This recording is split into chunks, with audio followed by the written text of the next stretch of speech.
The first time Micah delivers flowers to Aurora's door, she's wrapped in a robe that won't close and a life that just fell apart. The second time, she's the one who sent them, proof she might be worth loving, even if the man who left disagrees. The third time, he shows up off duty with flowers he arranged himself, and a question that has nothing to do with who broke her heart. Before we dive in, make sure to hit subscribe, tap like and share this video. The more voices we reach, the louder these stories become.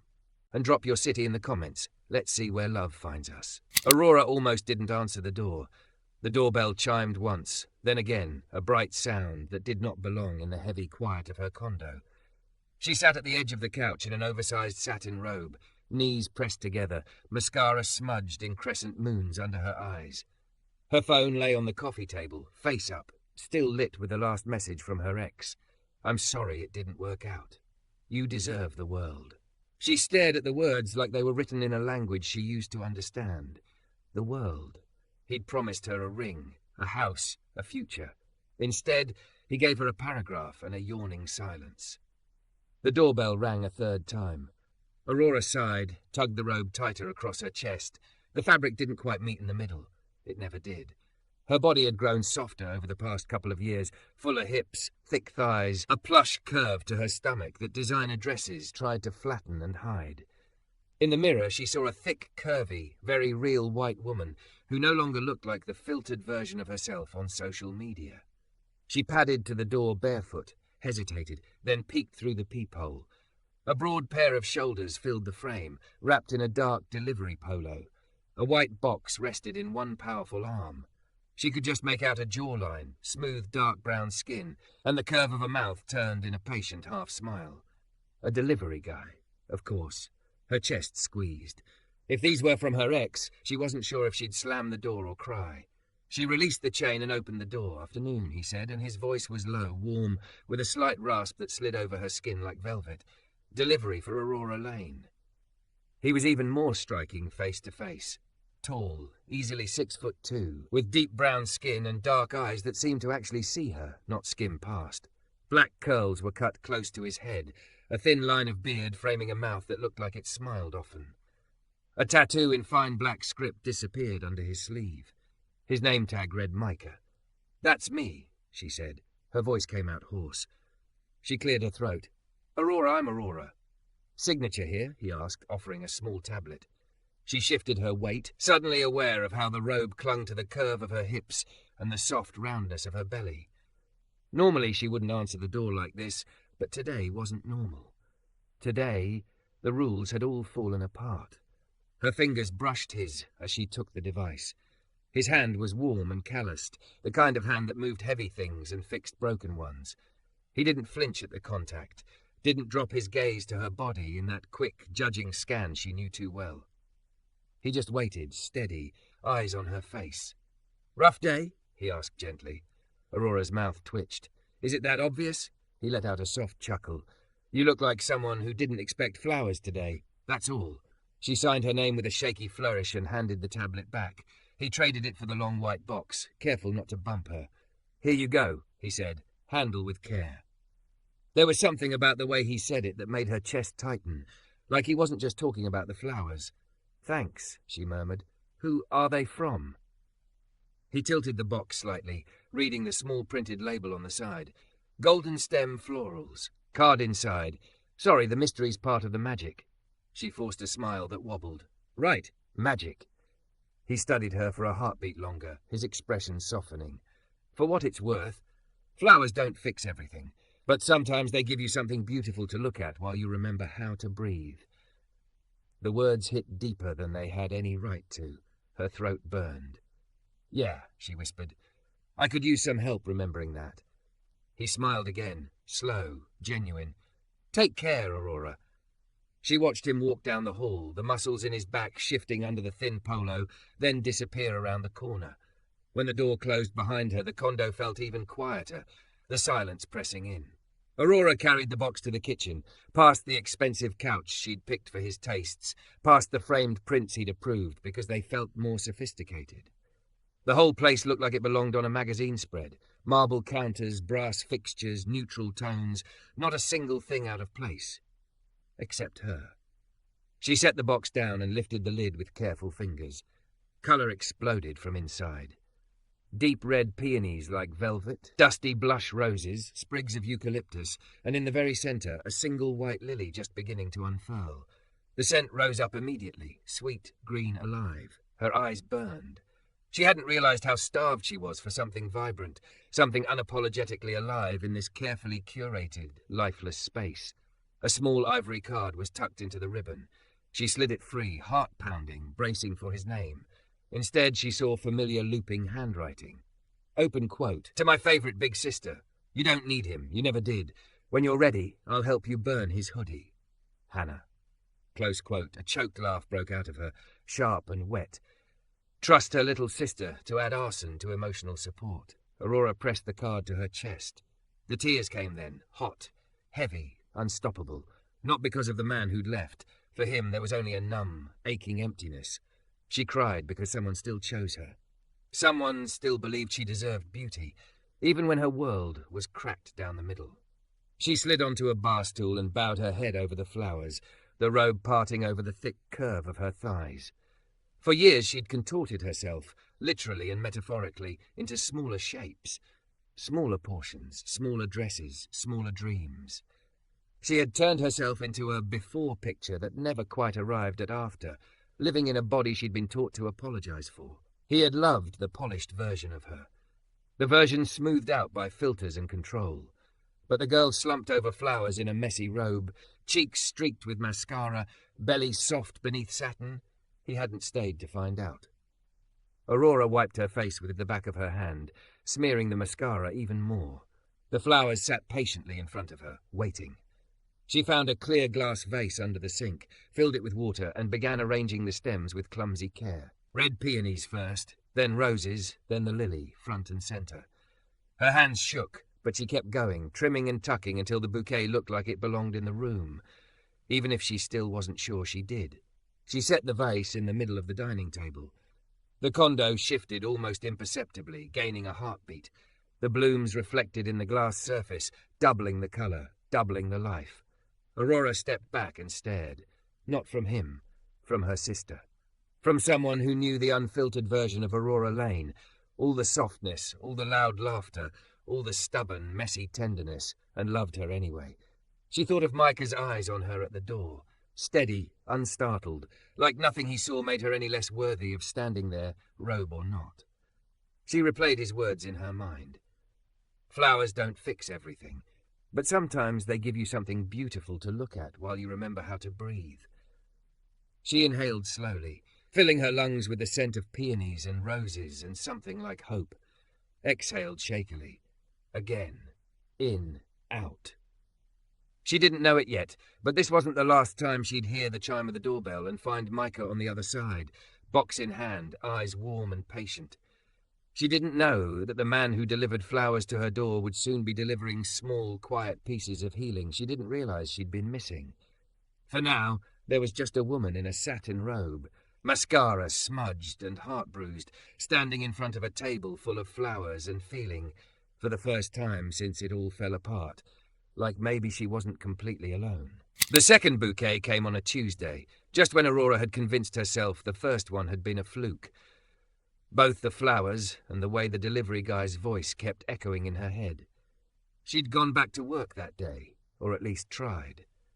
Her laptop sat open on the kitchen island, emails stacked up like a wall she couldn't climb. She wore high-waisted dark jeans and a soft cream sweater that slid off one shoulder, her thick body outlined in denim and knit instead of silk and shapewear. Her curls were blown out and pinned back, mascara redone, mouth glossed. On the surface she looked like someone who had pulled herself together. Inside she felt like a house after a storm, upright, but still full of broken things. The doorbell rang just as she highlighted the same sentence for the third time. Her heart lurched in an oddly specific way. Not dread, something sharper, lighter, that made her fingers tingle. She almost told herself it would be a package or a neighbour, but she already knew. Aurora walked to the door, palms suddenly damp, and opened it. There he was. Micah stood in the hallway with another long white box cradled in one arm, his delivery polo stretched over his chest, dark curls a little messier than she remembered. His eyes flicked over her, from the bare skin of her collarbone down the curve of her hip and back up to her face, and she swore she saw something like relief flicker there. "Golden stem florals," he said, mouth curving. "I'm starting to feel like we're in a relationship." A startled laugh burst out of her. "At this point, I should at least put your number in my phone under emotional support florist." His grin widened, that slow, warm thing that made her chest feel too small. "I'll tell my boss I want a title change." She noticed the name tag again. Micah, slightly crooked. The same fine text tattoo disappearing under his sleeve. The same steady presence that felt different from every polished man who'd ever stood at her door in a pressed shirt and expensive watch. "Sign?" he asked, offering the tablet. She scrawled her name, hand more confident this time, robe replaced by fitted denim that hugged the full curve of her thighs. For the first time in days, she didn't flinch at being seen.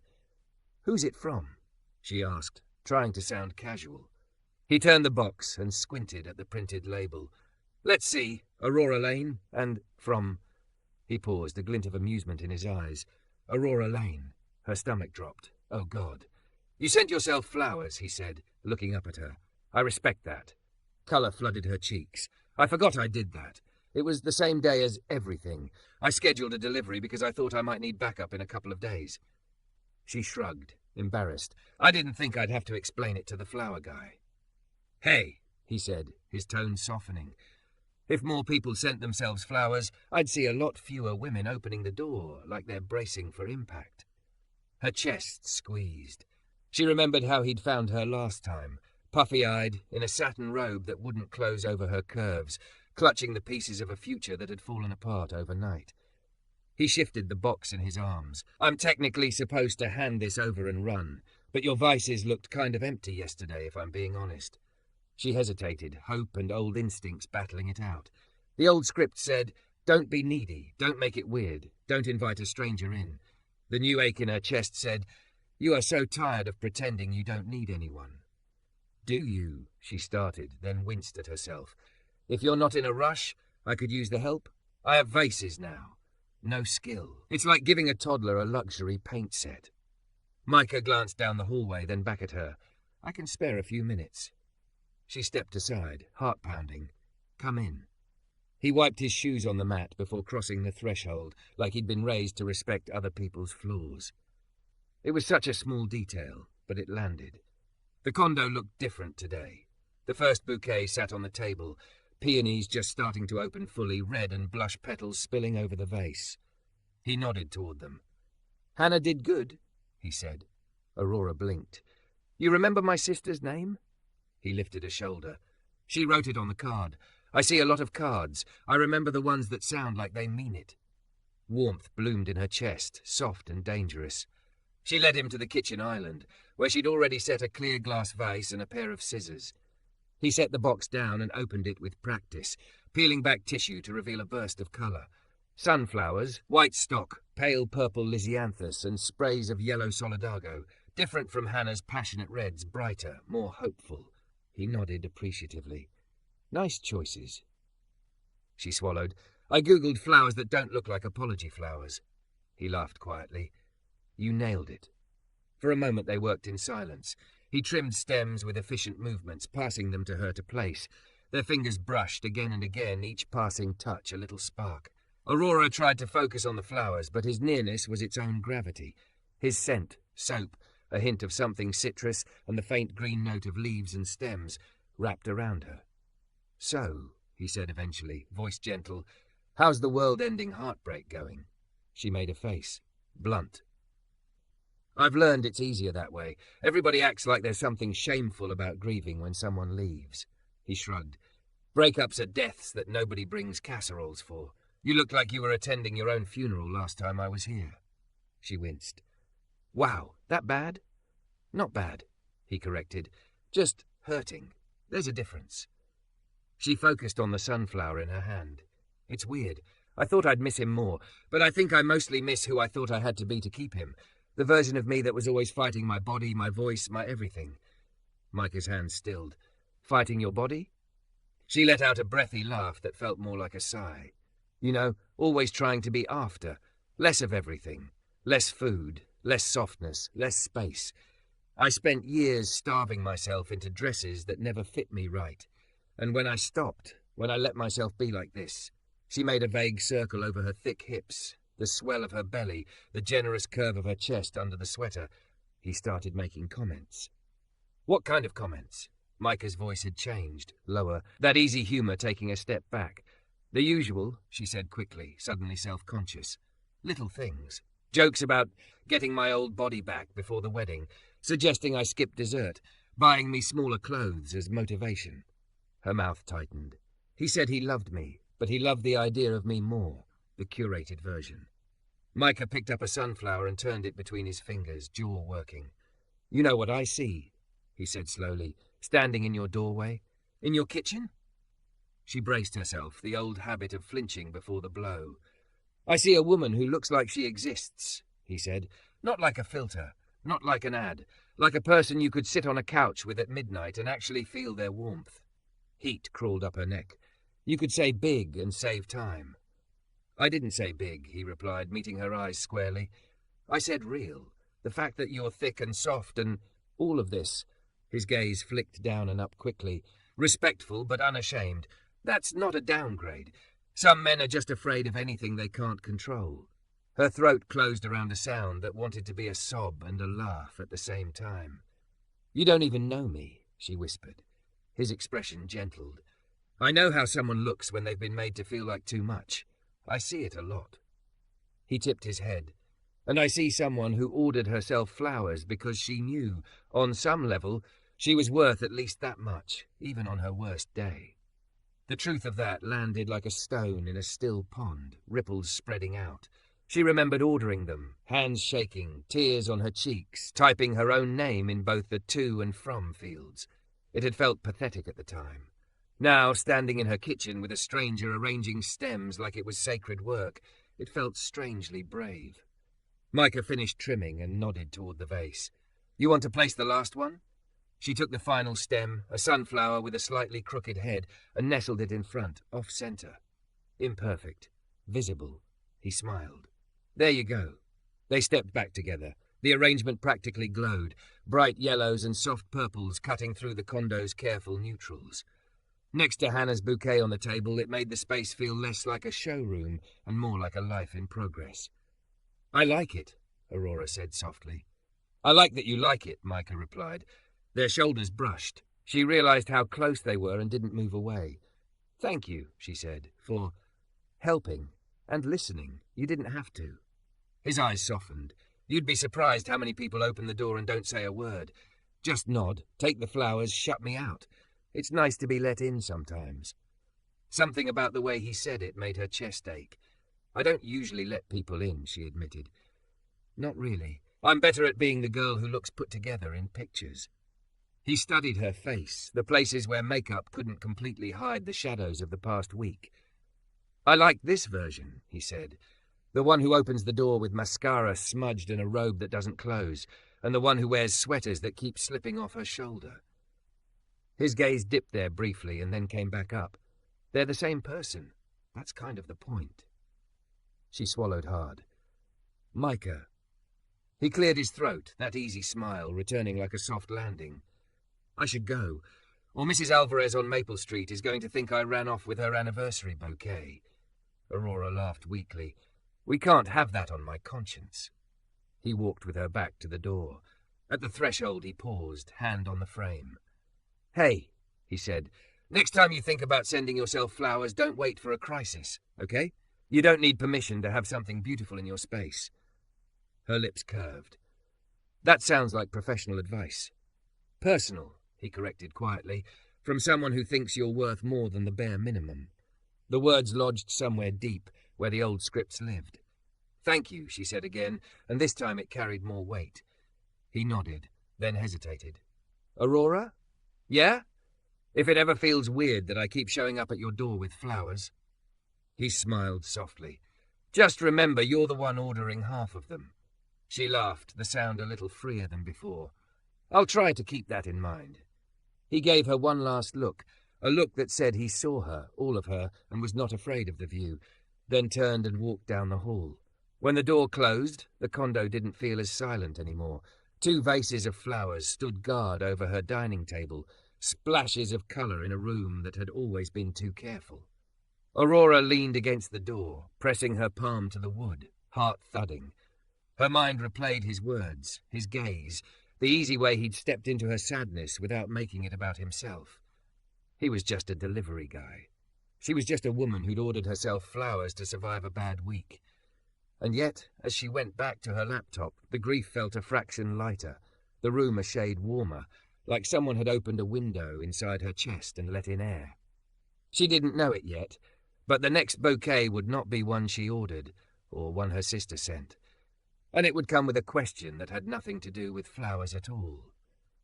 The 3rd bouquet arrived on a day Aurora hadn't cried. It felt important.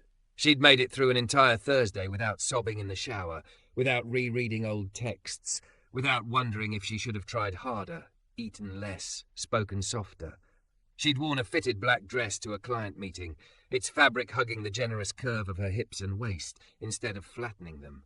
When she caught sight of herself in a shop window, thick, curvy, unmistakably there, she hadn't flinched.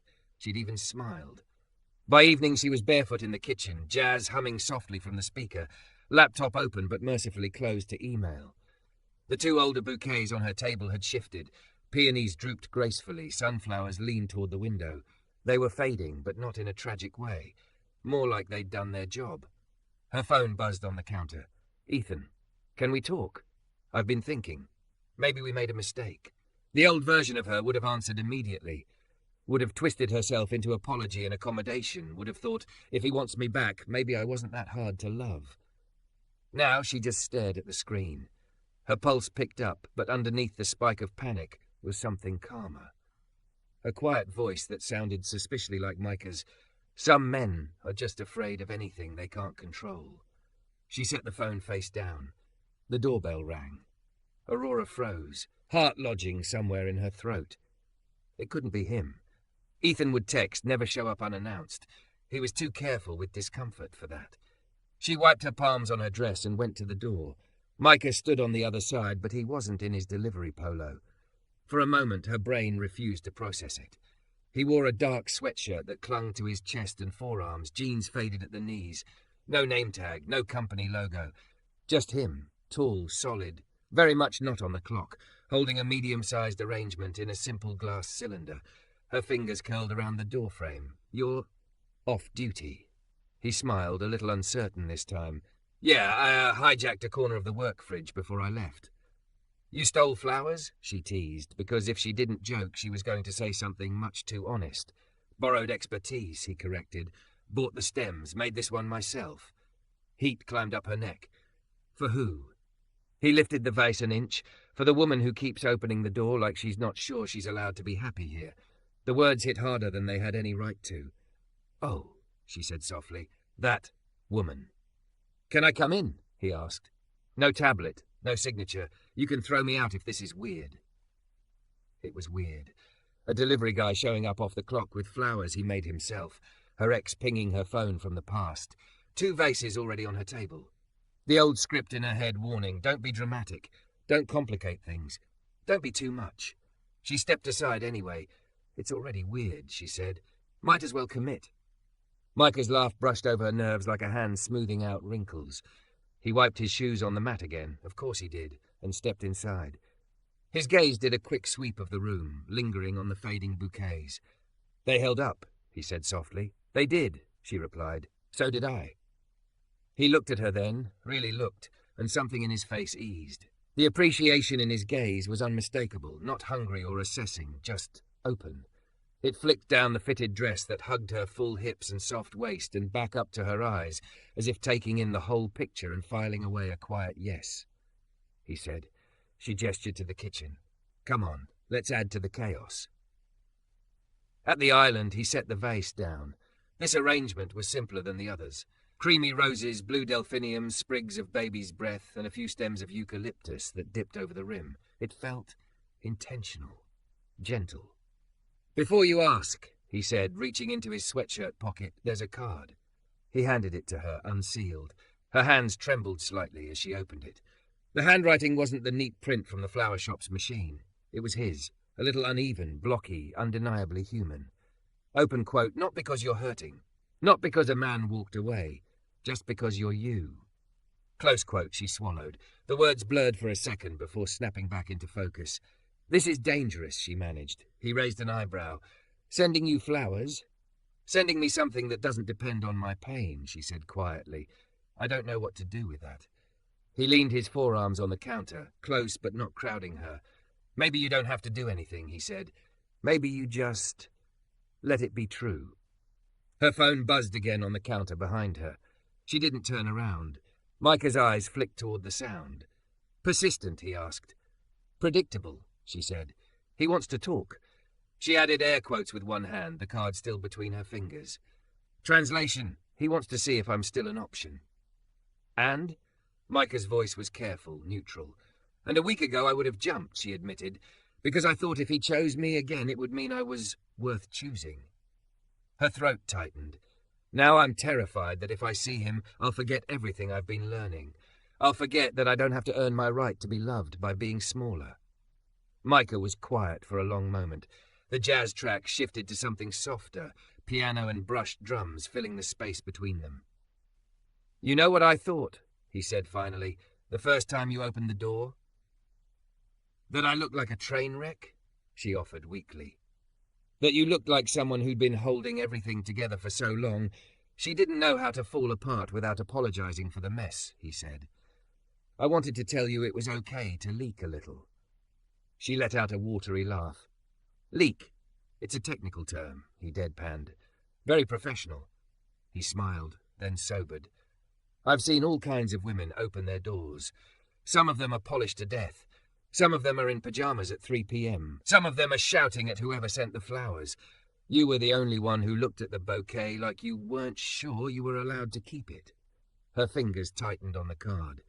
He didn't like flowers. Said they were a waste of money. They just die. Everything alive does, Micah said quietly. That doesn't make it a waste. She looked up at him, blinking back tears. Why are you doing this, Micah? Really?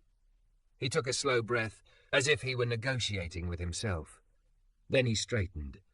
Because I like you, he said simply. No build-up, no grand speech. Not the filtered version you think you're supposed to be. Not the after-picture in your head. I like the woman who orders herself flowers, who cries in a robe and still signs for the delivery, who wears dresses that hug every curve and still opens the door. Her heart thudded so hard she could feel it in her fingertips. You don't know me, she whispered. I know enough to know I want to, he replied. I know you're brave enough to stay in a room with your own feelings, which is more than I can say for half the people I deliver to. I know you talk about yourself like you're too much, and about him like he's some prize you lost instead of a man who couldn't carry what you bring. She stared at him, breathing unevenly. I'm not, she started. Don't say you're not a lot, he cut in gently. You are a lot. That's what makes you you. I'm not offering to shrink you, I'm just here. If you want someone who won't ask you to apologize for taking up space. Tears finally spilled over. She covered her mouth with one hand, shoulders hitching. Micah didn't move at first. He just stood there, hands visible on the counter, letting her cry without reaching to fix it. It was the strangest, kindest restraint she'd ever seen. Can I? He asked quietly, after a moment. Hug you? The question undid her more than any uninvited touch could have. She nodded, a tiny, jerky motion. He rounded the island slowly, giving her time to change her mind. When he reached her, he opened his arms in a clear offer, not a grab. She stepped into them like she'd been falling toward this moment for days. He wrapped her up gently, carefully, one arm around her back, the other resting high between her shoulder blades. His body was warm and solid against her softness, like they'd been designed to fit in exactly these shapes. She pressed her forehead to his chest, hot tears soaking into his sweatshirt. He didn't shush her, didn't murmur cliches. He just breathed with her, slow, even, a rhythm she could match. In, out. Her phone buzzed again on the counter and kept buzzing, a distant insect. You can get that, she mumbled into his chest. I'm good right here, he said. She laughed wetly. This is insane. Probably, he agreed. But I'm not asking for forever. I'm just asking if maybe When the man who left is asking for a do-over, you give a little attention to the man who actually showed up. She pulled back enough to see his face. His eyes were serious, a little vulnerable beneath the joking tone. "What are you asking for?" she whispered. "A chance," he said. "Coffee that doesn't involve a lobby and a clipboard. A walk where we talk about something other than your ex. Flowers that don't require a doorbell between us." Her chest constricted. "What if I don't know how to be with someone who actually wants all of me?" "Then we learn together," he said. "Slow. No performance. No pretending you're less. If at any point you realize you don't want that with me, I'll keep delivering flowers to other doors and be grateful I got to know you this much." The fairness of it, the gentleness, broke something loose inside her. The girl who'd always begged to be chosen finally met the woman who could choose for herself. Aurora stepped back fully, wiping her cheeks with the heels of her hands. She glanced at her buzzing phone, then back at him. "I'm going to block his number," she said hoarsely. "Not because you're here. Because I don't want to be that woman anymore. The one waiting by a door for a man who might change his mind." Micah's mouth curved. "I support that." "And then," she added, nerves and hope tangling in her stomach, "if you're still interested, you can ask me again, about coffee." His smile turned bright, boyish for a moment. "I'm very interested." She picked up her phone, thumb hovering for only a second before she blocked the thread. The silence that followed felt different, cleaner. When she set the phone down, Micah was watching her with something like pride. "So," he said, soft, "Aurora Lane, would you like to get coffee with me sometime? No flowers required, though I make no promises."